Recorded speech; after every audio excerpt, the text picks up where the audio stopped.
This is the cycle that changed the cycling in the world, and nobody knows about it. It's simply you're on the seat, but you look at the whole idea. And then you cycle, and you are nice and safe. And if That bicycle prototype, created in the late 70s at a modest workshop on Gabriola Island, is only one of many designs squirreled around the home of Georgi Georgiev, the man behind Varna Innovation and Research. Professionally, I'm a sculptor, and I found myself that I cannot do much sculpting in a place like this one. So I decided to do bicycles, and mostly for people that have some disability.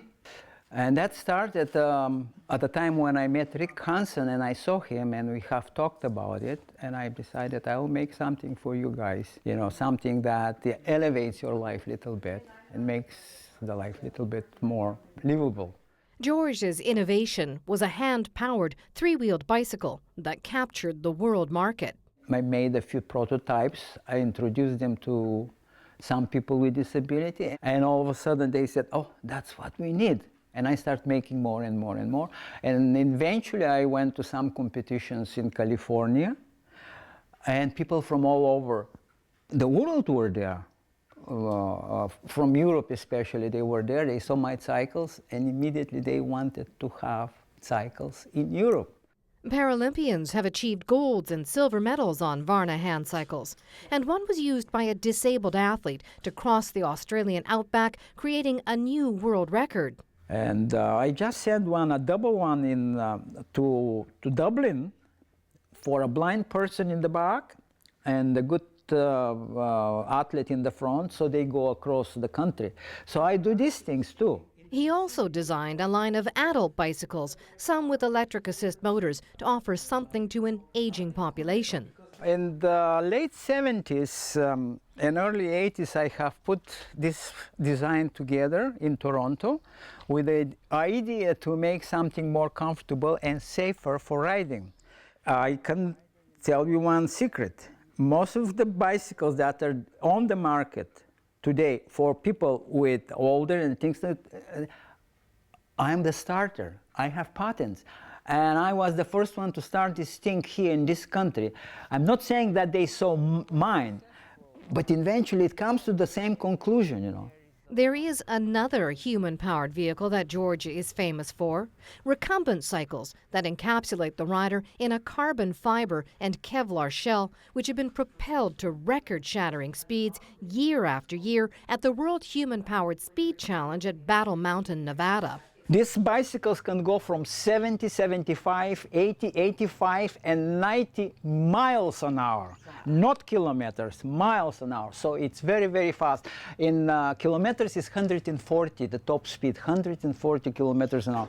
His obsession for creating a better, faster bicycle began as a child growing up in Varna, Bulgaria. But it was decades later when he emigrated to Canada where his visions became a reality. And I opened the magazine a long time ago, you know, in the 70s, and I see somebody in California making this unusual bicycle that I was attempting to make when I was over there. And immediately I went to Indianapolis and saw what they are doing. The next year I went to Indianapolis, and my bicycle was the best of everybody's. Those are all the molds and different plugs for the bicycle through the years that I have made. George is looking to reclaim the world record for fastest human-powered vehicle with a new design. A new idea of mine in the sense that I literally copy mentally and physically the fastest animals in the water, the porpoise. This looked like a porpoise. All he needs now is another fearless rider to join the adventure. I'm not giving up because it's a hobby.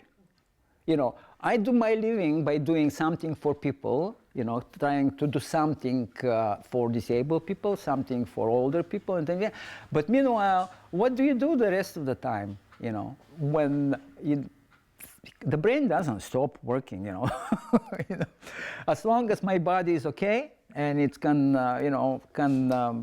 sustain the punishment of doing things, cutting and sanding, and then I want to make a few more things. For Go, only on Shaw TV, I'm Annette Lucas.